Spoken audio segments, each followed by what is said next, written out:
વિદ્યાર્થી મિત્રો, તમે પેન્ટેડ એપ્લિકેશન ડાઉનલોડ કરી લ્યો. અહીંયા તમને હોમ પેજ ઉપર જ વિકાસના દરેક વિષયનું તમને સોલ્યુશન્સ મળી જશે. લિંક નીચે ડિસ્ક્રિપ્શનમાં આપેલી છે. અને તમારા માટે ખાસ અમે લોન્ચ કરી રહ્યા છીએ રેપિડ રિવિઝન બેચ, જેની અંદર ગણિત, વિજ્ઞાન, સમાજ, ઇંગ્લિશ આખું રિવાઇઝ કરાવશું કે જેથી એક મહિનામાં તમે સરસ મજાનું રિઝલ્ટ ફાઇનલ એક્ઝામમાં લઈ આવો. અને સાથે માર્ચ મહિનામાં આપણે લોન્ચ કરવાની છીએ પેપર સોલ્યુશન બેચ. તો હમણાં જ એપ્લિકેશન ડાઉનલોડ કરો. લિંક નીચે ડિસ્ક્રિપ્શનમાં છે. ચેનલ સબસ્ક્રાઇબ કરો. નમસ્કાર વિદ્યાર્થી મિત્રો, આજના વિડીયોમાં આપણે જોશું વાર્ષિક પરીક્ષા 2026 વિકાસ અસાઇનમેન્ટ ધોરણ 9 સમાજ વિભાગ બી ચેપ્ટર 17. પહેલો પ્રશ્ન, ઉષ્ણકટિબંધીય વરસાદી જંગલોની વિશેષતાઓ જણાવો. તેનો જવાબ છે ભારતમાં આ જંગલો ગરમ અને ભેજવાળી આબોહવા, વાર્ષિક 200 સેમી કરતાં વધુ વરસાદ અને 22 સેલ્સિયસ કરતાં વધુ તાપમાનવાળા પ્રદેશોમાં આવેલા છે. ભારતમાં તે પશ્ચિમ ઘાટના વધુ વરસાદવાળા વિસ્તારો, લક્ષદ્વીપ અને અંદમાન નિકોબાર ટાપુઓ, અસમની ઉપરના વિસ્તારો અને તમિલનાડુના તટીય પ્રદેશોમાં જોવા મળે છે.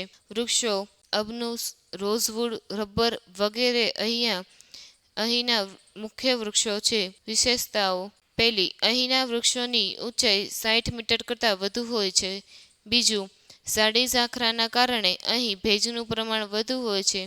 ત્રીજું, આ જંગલોમાં પાનખર ઋતુ હોતી નથી. ચોથું, તે બારેમાસ લીલા રહે છે, તેથી તેમને નિત્ય લીલા જંગલો પણ કહે છે. બીજો સવાલ, ઉષ્ણકટિબંધીય ખરાઉ જંગલોની વિશેષતાઓ જણાવો. ભારતમાં આ પ્રકારના જંગલો 70 થી 200 સેમી વરસાદ મેળવતા ઉત્તર પૂર્વીય રાજ્યો, હિમાલયની તળેટીનો પ્રદેશ, પશ્ચિમ ઓડિશા, છત્તીસગઢ, ઝારખંડ, પશ્ચિમ ઘાટના પૂર્વીય ઢોળાવો અને વિંધ્ય તથા સાતપુડાના પર્વતોમાં જોવા મળે છે. બીજું, વૃક્ષો, સાગ, સાલ, સીસમ, ચંદન, ખેર, વાંસ વગેરે અહીંના મહત્વના વૃક્ષો છે. ત્રીજું, વિશેષતાઓ: અહીંના વૃક્ષો પાનખર ઋતુમાં 6 થી 8 અઠવાડિયા દરમિયાન પોતાના બધા પાંદડા ખેરવી નાખે છે, તેથી આ જંગલો ખરાઉ જંગલો કહેવાય છે. દરેક પ્રજાતિના વૃક્ષોના પાન ખેરવવાનો ચોક્કસ સમય જુદો જુદો હોય છે, તેથી આખું જંગલ એક ચોક્કસ સમય માટે પાન વગરનું થઈ જતું નથી. આ જંગલોના વૃક્ષો મોસમ પ્રમાણે પાન ખેરવતા હોવાથી તેને મોસમી જંગલો પણ કહે છે. ત્રીજો સવાલ, ઉષ્ણકટિબંધીય કાંટાના જંગલોની વિશેષતાઓ જણાવો. ભારતમાં આ જંગલો 70 સેમી કરતાં ઓછા વરસાદવાળા પ્રદેશોમાં જોવા મળે છે.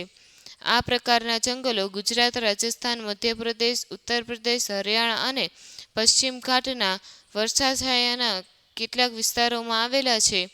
વૃક્ષો, ખજૂર, બોરડી, બાવળ, થોર, ખીજડો વગેરે અહીંના વૃક્ષો છે. વિશેષતાઓ: આ વનસ્પતિના મૂળ લાંબો, ઊંડા અને પાણી મેળવવા માટે જંતુની ત્રિજ્યાઓની જેમ ચિત્રક ફેલાયેલા હોય છે.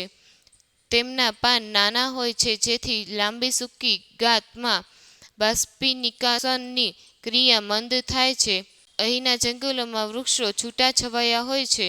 ચોથો સવાલ, શંકુદ્રુમ જંગલોની વિશેષતાઓ જણાવો. અહીંના વૃક્ષો શંકુ આકાર ધરાવે છે. વૃક્ષોની ડાળીઓ નીચે તરફ ઢળતી હોવાથી હિમવર્ષા વખતે વૃક્ષો પર પડતો બરફ સહેલાઈથી જમીન પર સરકી જાય છે. વૃક્ષોના પાન લાંબા, અણીદાર અને ચીકાશવાળા હોય છે. તે ભેજને લાંબા સમય સુધી ટકાવી રાખે છે.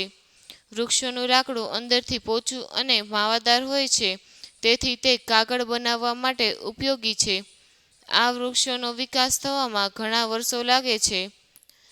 પાંચમો પ્રશ્ન, નીચેના શબ્દોની સંકલ્પના સમજાવો. મેનગ્રુવ એટલે ભરતીના જંગલો. ભારતમાં દરિયા કિનારે નદીઓના મુક્ત ત્રિકોણ પ્રદેશમાં મેનગ્રુવ જંગલો આવેલા છે. બંગાળની ખાડીના કિનારાના પ્રદેશોમાં તેમજ ગુજરાતના કેટલાક સાગરકાંઠે દલદલીય વિસ્તારોમાં નાના પાયા પર મેનગ્રુવ આવેલા છે. બીજું, કુદરતી વનસ્પતિ. માણસની મદદ વિના ઉગતી અને વિકસતી વનસ્પતિને કુદરતી વનસ્પતિ કહેવાય છે. Thank you. વિડીયોને લાઈક કરો તથા તમને હવે બીજા કયા ટોપિક પર વિડીયો જોવે છે તે જણાવો. વિદ્યાર્થી મિત્રો, તમે પેન્ટેડ એપ્લિકેશન ડાઉનલોડ કરી લ્યો. અહીંયા તમને હોમ પેજ ઉપર જ વિકાસના દરેક વિષયનું તમને સોલ્યુશન્સ મળી જશે. લિંક નીચે ડિસ્ક્રિપ્શનમાં આપેલી છે. અને તમારા માટે ખાસ અમે લોન્ચ કરી રહ્યા છીએ રેપિડ રિવિઝન બેચ, જેની અંદર ગણિત, વિજ્ઞાન, સમાજ, ઇંગ્લિશ આખું રિવાઇઝ કરાવશું કે જેથી 1 મહિનામાં તમે સરસ મજાનું રિઝલ્ટ ફાઇનલ એક્ઝામમાં લઈ આવો. અને સાથે માર્ચ મહિનામાં આપણે લોન્ચ કરવાની છીએ પેપર સોલ્યુશન બેચ. તો હમણાં જ એપ્લિકેશન ડાઉનલોડ કરો. લિંક નીચે ડિસ્ક્રિપ્શનમાં છે. ચેનલ સબસ્ક્રાઇબ કરો.